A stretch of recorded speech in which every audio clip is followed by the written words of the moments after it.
I have never seen a cobweb that looked like that. It's actually a funnel. Wait, did I hear a kitty? There she is. Oh, good. We're gonna have a storm. Where were you? Come here. Hey, this is no time to be laying down on the job. We need to get you inside. Come on.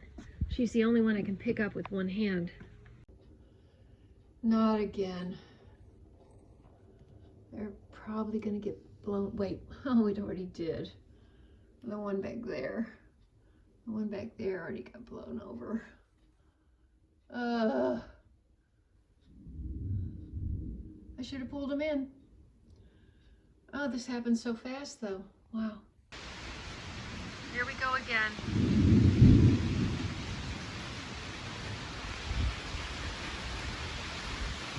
I should have staked those sunflowers. Now the big one has 3 blooms. Oh, good grief. Seriously? Why can't we just have a nice gentle rain? Not to be complaining. Oh, there's the lightning. Hard to see it behind that tree.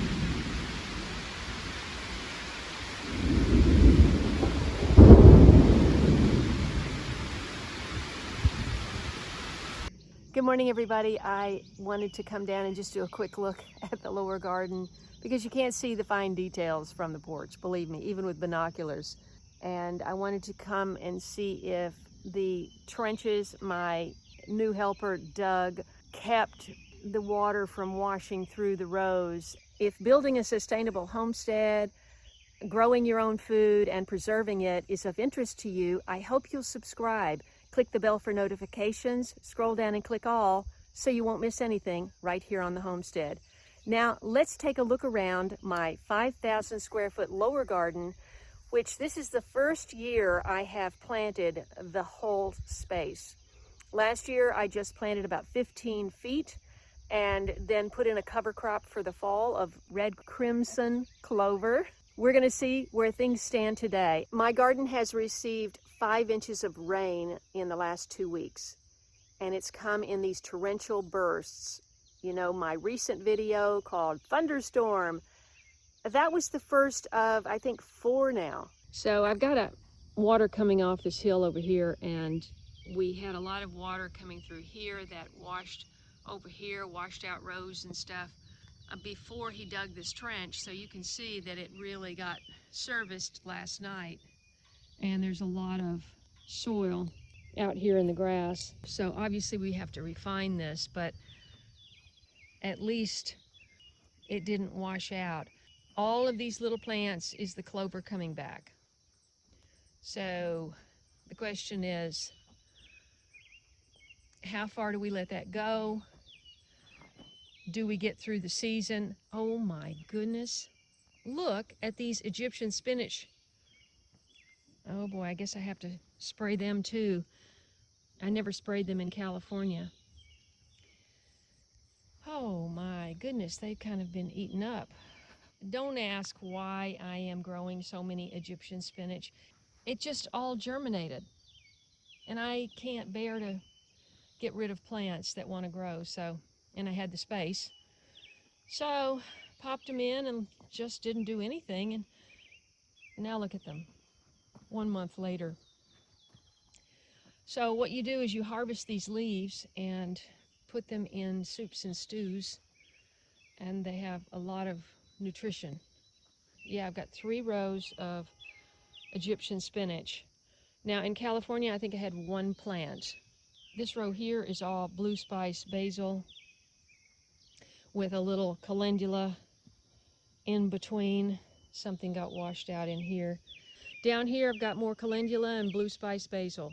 I just had the plants and we stuck them in the ground. I mean, I would like to get a lot of calendula to make balm, but we'll see.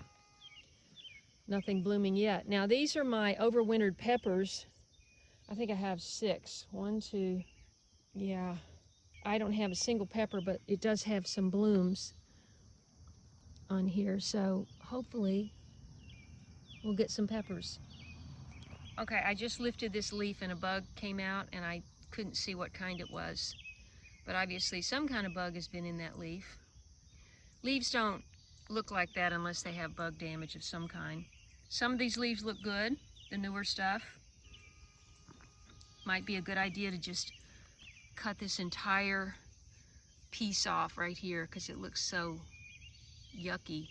This plant, I did spray these plants before all of this recent rain. Here we go. That is not a ladybug, I don't think. Gosh, that goes awfully fast. No, I don't think that's a ladybug. What is that, everybody? Check out these marigolds. Wow, I wish the flowers were bigger, and I may have been able to help that if I had given it more nutrients for blooming. Let's check out the cabbages. The last time I was down here, I just sacrificed about a third of them to bugs because it was already apparent that they had had their way with them. So I focused on saving some, and obviously I need to spray these again because it worked. 1, 2, 3, 4, 5, 6, 7 cabbages right here. That 8, 9, 10. Wow, that is the difference. Look at the difference. Not spray or spray. Okay? Now, when I say spray, I'm talking about BT. I use a mixture of BT and Captain Jack's Bug Brew. So that's what I did. I saw that many of them were too far gone, and I just said, okay, let's sacrifice them to the bugs and focus on the ones that hadn't been attacked. And here is, yeah, so those cabbages are done. Oh, let's look at the corn. You haven't seen it in a while. My goodness. Wow, look, I missed, these two are way too close together. I missed that. Well, we'll see what happens. Oh, I've got another couple that are very close together here. You know, I did a whole thinning video, tried to get everything back to 4 inches apart. I may need to come back and do it again. I'll show this to my corn farmer friend. But isn't this exciting? Now, we've already had the 4th of July, and look, okay, so my knees are down here. The expression goes knee-high by 4th of July. It's hard to see, but it's above my knees. So, some of them, you know, some of them are smaller. Okay, I want to keep this. Oh, see, these have, you know what, I'm not even going to touch that. I'm going to let them come back in the sun. Hopefully we'll get some sun. Where I cut the corns, they grew back. Look at these little ones. For sure I did that. So,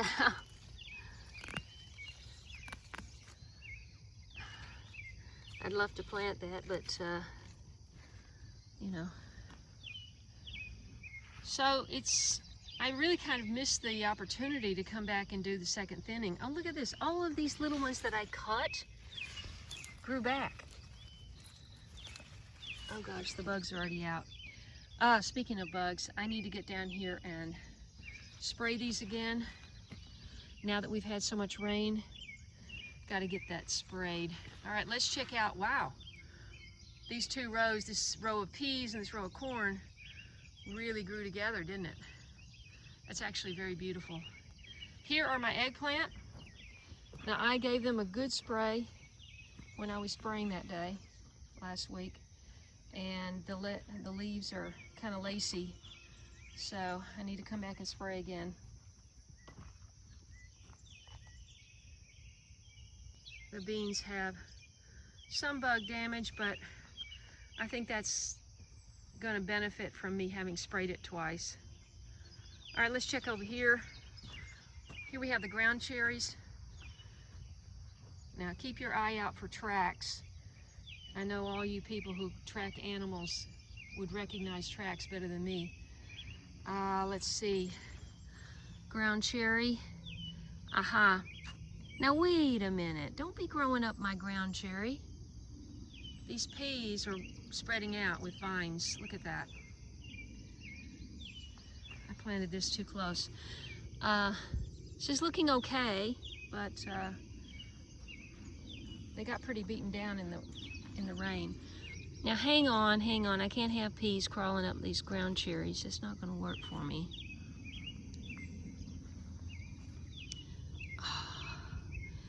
But at least, hey, these runners look healthy, huh? Oh my goodness! Hey everybody, look!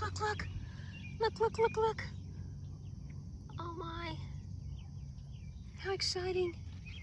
Oh my! Pea flowers are so beautiful.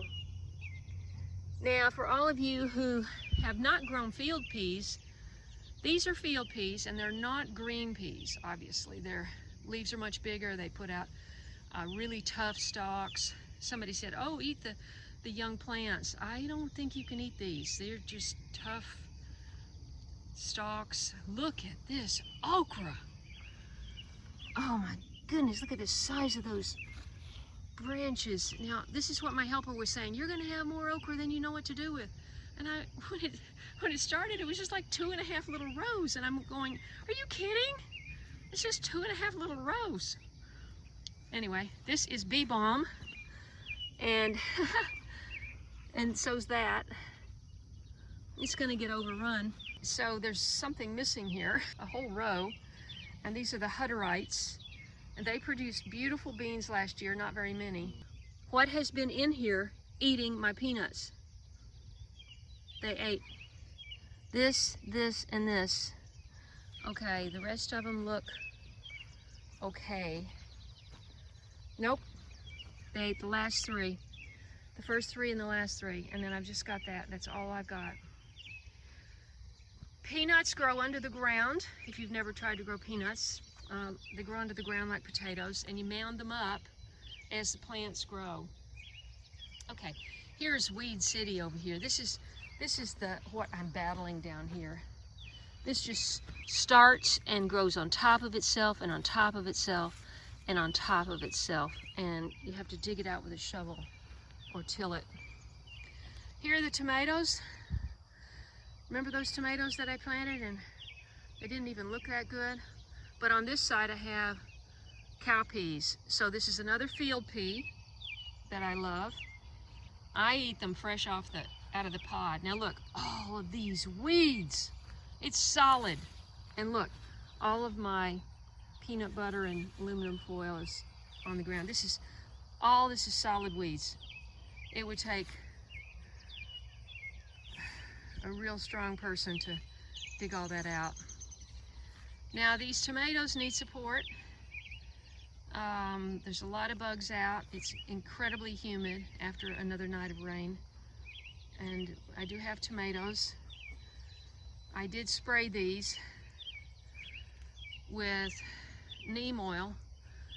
Of course, nothing that I sprayed now is still on the plant and needs to be redone. But at least that probably helped. Yeah, most of these plants look like they might produce something. This is falling down, has fallen down, I should say.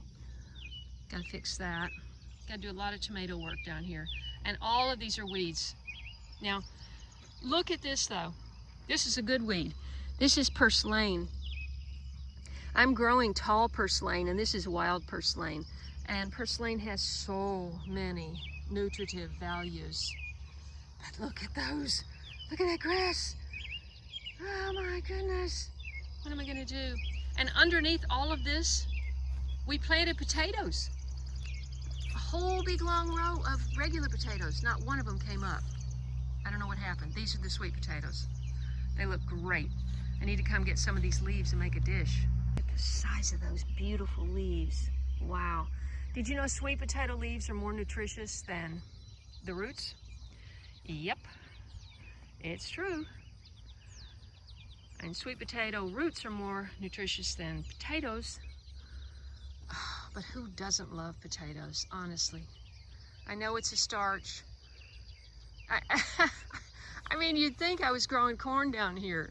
Look at the size of this weed.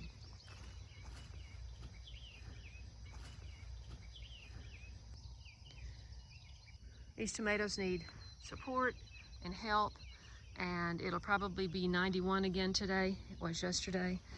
See, I don't know what caused this. It's just maybe too much water or some kind of disease. I don't know, but my beans up at the top have had the same problem. There's so many bugs on this, and they look awful. Oh my goodness. This is an heirloom bean called Rio Zappi. Well, I had another row of Rio Zappi and it didn't even come up. So this is Clemson spineless okra. I just had one little package of seeds and I thought, let me throw that in. And then this is another kind. This is burgundy okra. So I thought, well, let me have a little variety. If it crosses, I don't care. I love okra. And this is, I believe this is another row of Rio Zappi, or it could be Hutterite. So much water has washed the tags away. Oh, that's Henderson. Sorry. Yeah, I had 3 rows of Henderson. So this one, and that one are Henderson lima bean. White, they're a white lima bean. And it's a baby lima bean. This is dragon tongue. That is a regular bush bean. A lot of damage. Got to get some spray on that. This is the row that didn't come up at all. It almost looks like I didn't even plant it. This is the cotton. You want to know about what cotton looks like? That's the cotton. And I've got 1, 2, 3, 4. This is bug damaged. 5, 6, 7, 8, 9 potential plants. These are watermelon. I think this is Virginia Select. I actually planted these. Yeah, these are the ones I planted as seed down here. Direct sow, I mean. That is a okra plant that got washed down. I wonder how many seeds this is. I didn't thin this. This is, oh goodness, this is 1, 2, there's 4 plants in there. That's why it's such a big, oh, 5. That's why it's such a big mound. That'll be interesting. Probably should take a couple of those out, but I hate to. And this is, what does that say? Golden midget, I think, is the, it's a melon, I mean, it's a watermelon. Watermelon has a distinctive leaf, unmistakable. And look, nothing down here. Nothing here, nothing, and no tag. So that'll be kind of mysterious. But at least they look healthy and the weeds are not out of control.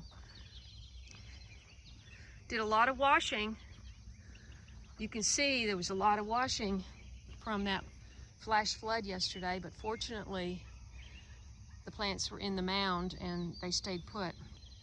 This is a squash, and I planted, as I recall, I planted butternut, Chinese tropical, and the heirloom Guatemalan blue squash. These look amazing. These look amazing. This is Cushaw. This is a southern heirloom, and I am so excited to see this. It has grown 10 times the size since I was down here the last. Just exploded. So, and we moved those, so it's amazing if I get any. I want to say that this is the Guatemalan blue, but I'm not sure. Butternut and Chinese tropical. So that's that, and then I'm saving the best for last, folks. Well, this is another single row. Oh, there's 1 or 2 rows. I think I put 2 rows together. Wait, now with the vines, you can't even tell. Yep, there's 2 rows together here of purple hull peas. And I staggered the planting, so I'm hoping that I can just decide, okay, this section I'm going to harvest fresh and can or something, and then another one I'll harvest fresh and eat, and then another one I will dry, something like that. Okay, here are the heirloom wild goose peas that my uncle gave me the seeds at the funeral home, my sister's visitation. He brought those. These seeds have been in my mother's side of the family for over 100 years, and I was so honored that he gave them to me, and I am determined not to let him down. So I've got 4 good rows there. I'm going to get them sprayed again today so they don't get decimated by whatever is killing some of my other beans. And I'm going to work on the tomatoes down there and try to get some of those weeds out. Okay, so this is kind of a main walkway through here. I left a little extra space, especially if these beans take off like these peas take off like those peas. We did have a lot of water going through here. You can see there was a wash here. You can see exactly kind of where the water went. And this was my idea originally, is I wanted it to go down the middle and then curve in and water all of those berms, you know, swale berm method. But this is such a big space, and I think, you know, for the first year, I've done okay. We crisscrossed rows, you know, to stop water flow after that first big flood. And the first big flood came across from up there, you see, right kind of where that hose comes in. There was a big lot of water came in like this and went down and went right down the middle, because that's where the culvert is, way down there. That's the lowest point. And so by establishing these rows like this, it was a break. And so I think that was effective. You can see though that there's still a lot of wash in here. But I've got to spray those peanuts. I don't know if I sprayed the peanuts. That looks like a track and not my heel of my shoe. But that's more of a pad kind of track. So I'm not sure what, I don't think it was a deer, but something ate that off.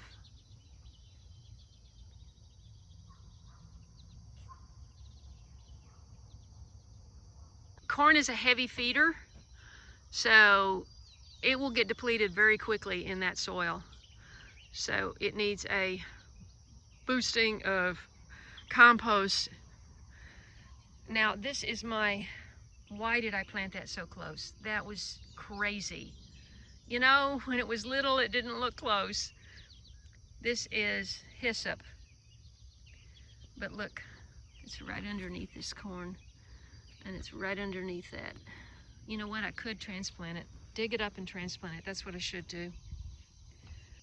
You know, we would all like to have perfect farms and perfect gardens, and we're always at the mercy of the weather. And of course, I didn't have this issue in California. The weather was consistent. It never rained the whole summer.